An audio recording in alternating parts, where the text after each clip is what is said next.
Well, I'm very pleased to see so many of you here today for this very important occasion. I'm particularly pleased to welcome Leighton Andrews, who is the Minister for Public Services, Andrew R.T. Davis, the leader of the Conservative Party, and my Deputy, David Melding.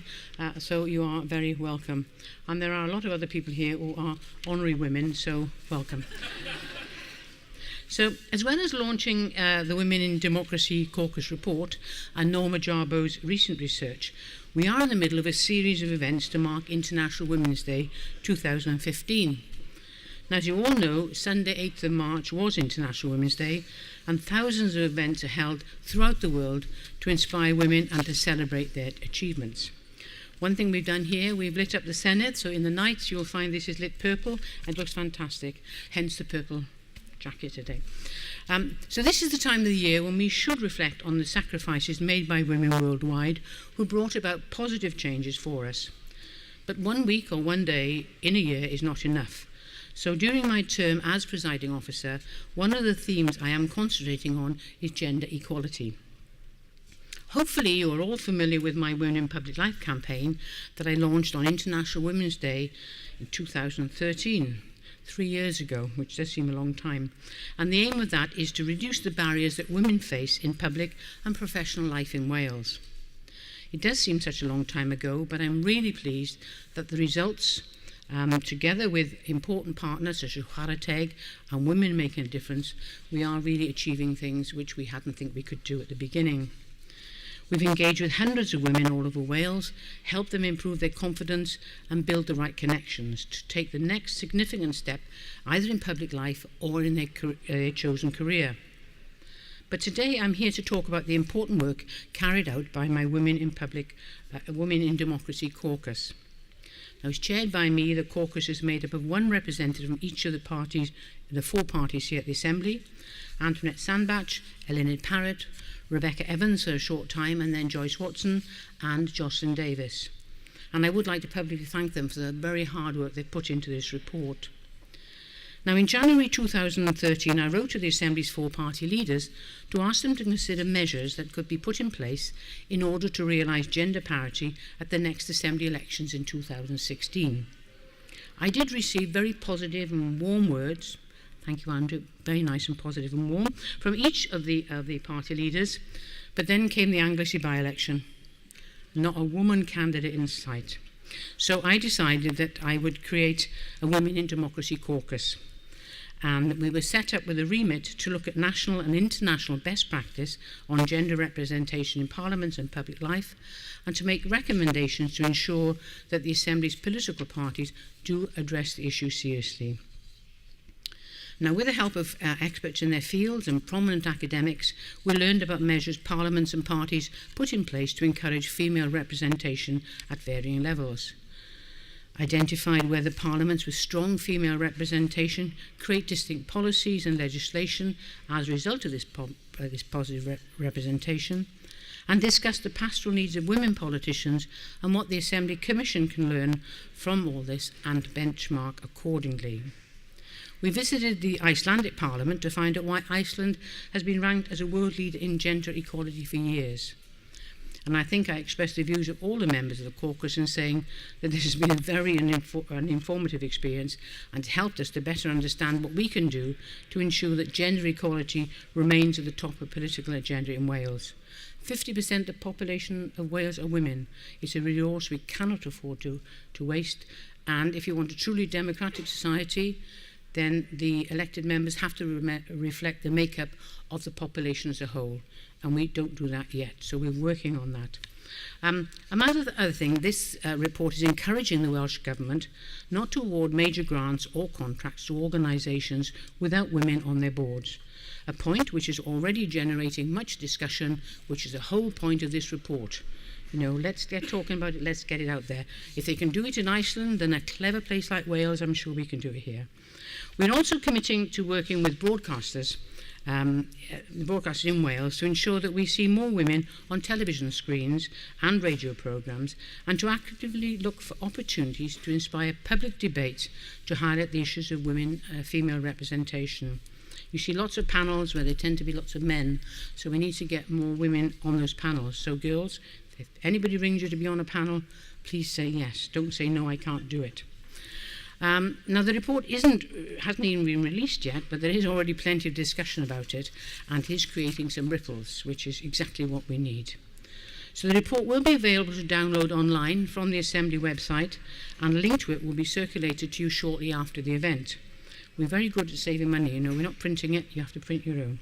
So I'd now like to invite John Jackson from Chwaraeteg to tell us about some of the excellent groundbreaking work that they do, and then he will introduce Norma Jarboe, who will launch her new report. Thank you very much for coming, but I'm sure you're just not here to make up the numbers. You are here to make sure that when you leave, as the Dalai Lama said, if you think you're too small to make a difference, you consider sharing a bed with a mosquito.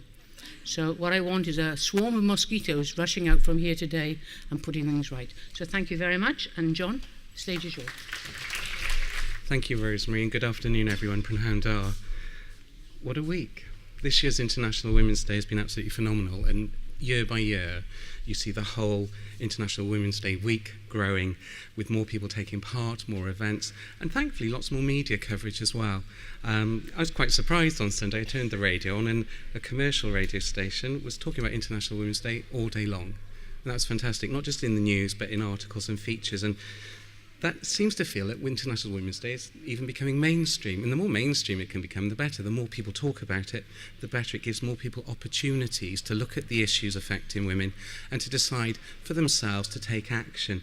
And we do really seem to have a huge wave of positive action at the moment. And it all helps in our work to help women achieve and prosper. Today, of course, I'm really proud to be able to say that yesterday RAMs all unanimously passed the Violence Against Women's Bill. You know, that's a phenomenal achievement for us in Wales, and if you don't know about it, I'm sure everybody does, but in a nutshell, it aims to end domestic abuse, gender-based violence and sexual violence, and I'm really proud that we're doing that in Wales.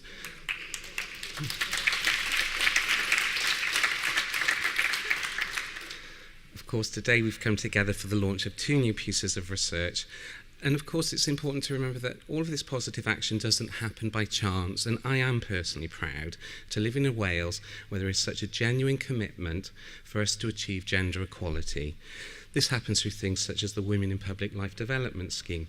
This programme, set up and driven by Rosemary, is taking positive actions to help ensure that women will enter into and flourish in public life. It's exactly what we want, and we can't wait to see it happen and to get to that point when we've got true gender balance. We've got a raft of AMs who all show their commitment to gender equality. I'm not brave enough to start naming them because I will forget one, and that will be a horrible thing to do. But it's really reassuring to know that here in our Welsh Government we are doing the right things, and we've got our heart in the right place and our passion. Then, of course, we've got organisations in Wales, organisations who themselves are working tirelessly to bring about equality for women. These include Women Making a Difference, the Women's Enterprise Network, WEN, and funnily enough, Chwaraeteg, and of course I'd have to mention us. That brings us into other campaigns that we're running, 50-50 by 2020, where people can stand up and make public pledges, either personally or professionally, to say, we want to make a difference. We want to see equal numbers of women in senior roles. And again, you can access 50-50 by 2020 by dropping onto the Chwaraeteg website or by 5050by2020.org. And if you haven't made a pledge, please do so. Again, together we can make a difference, and we can really ride this wave of positive actions which are taking place across Wales. We do know there is still a mountain of work still left to do before we can achieve gender balance in Wales. However, I'm encouraged that we are seeing genuine positive progress. We can help to strengthen that progress by all of us becoming agents of change, by becoming mosquitoes. And there's no problem in doing that. And the great thing is it's absolutely free. All you need is the passion to do it. And from today's research findings, I know that with my professional hat on, I'll be making sure that we share this with all of Chwaraeteg's followers, all of our supporters, so that more people can understand these issues, gives them a chance to take a view on them, even take further action, start to build it into plans to resolve the issue of there not being enough women in senior roles. And on a personal level, I'm going to share a copy with my 16-year-old niece because I want her to understand the nature of the world that she's growing up in and how decisions are being made on her behalf as a young woman that aren't necessarily being made by enough women. And we do want that representation to be equal in society so that we can build a better society. And I hope that fires up her passion to make a difference and to share it with her friends. This is something we can all do. So I'd ask that everybody has a little think about ways that you can take the research findings, share the download links with your networks, with your friends, because the more we can magnify our voices around this, the more quickly we will start to see more action happen, and that will help to increase the rate of change. And it's that rate of change which is happening now, but we can help to make that happen faster by all of us sharing the knowledge that we've got. Research is a fantastic lever and a great tool to help raise questions and to chart the future for what we need to do next.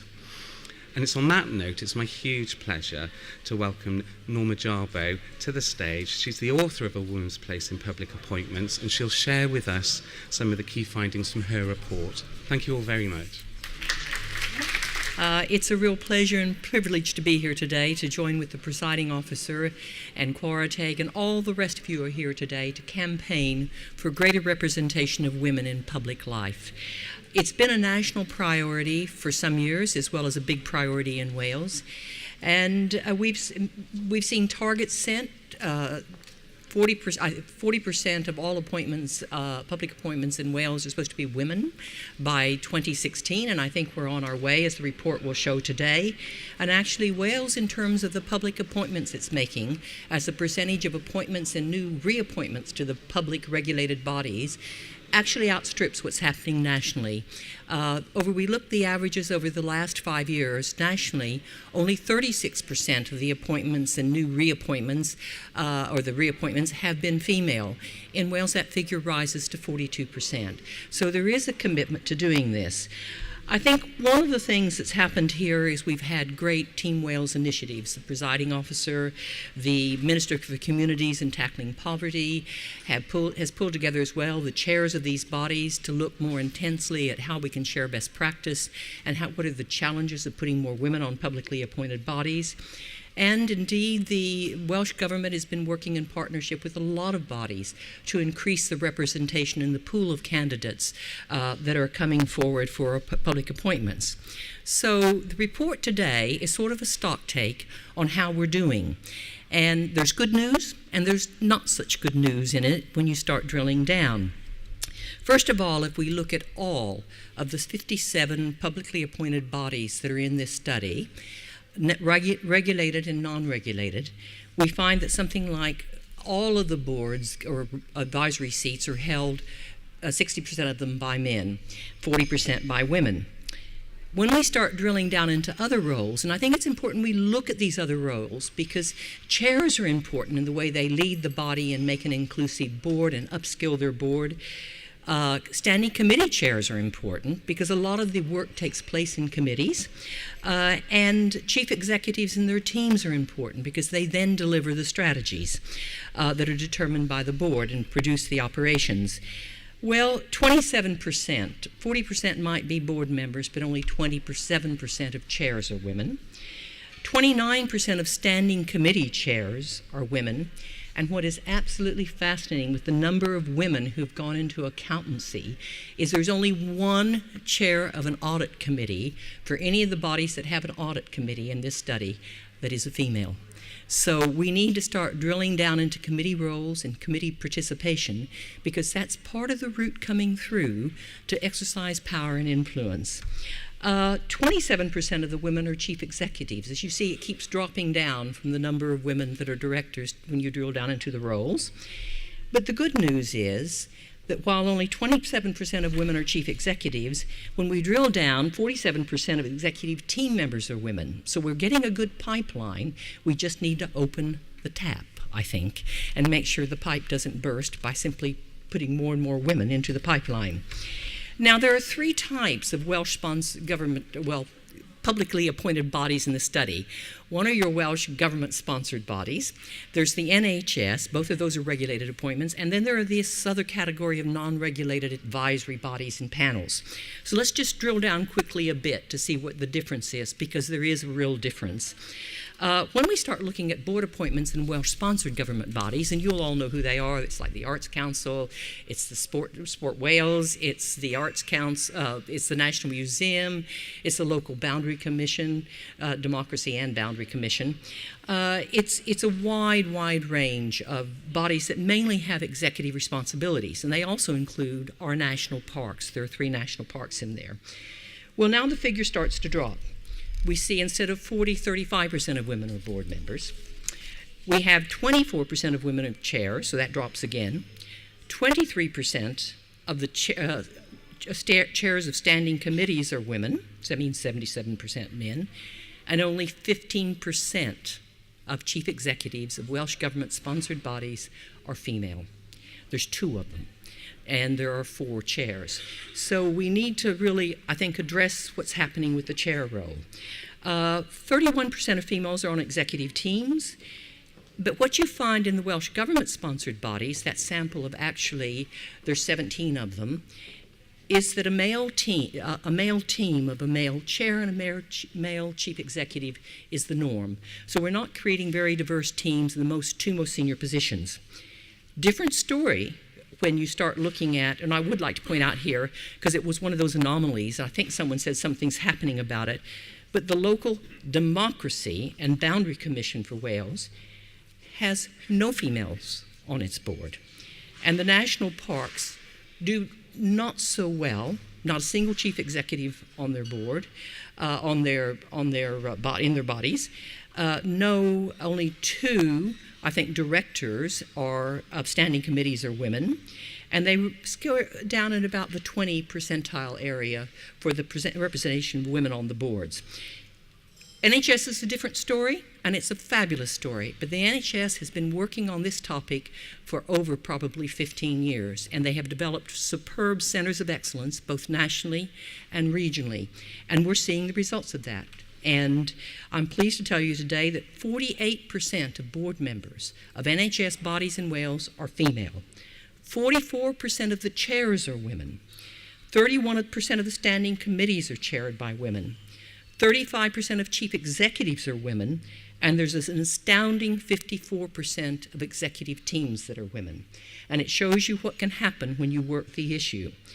But what I find is really interesting as well, it permeates right to the top.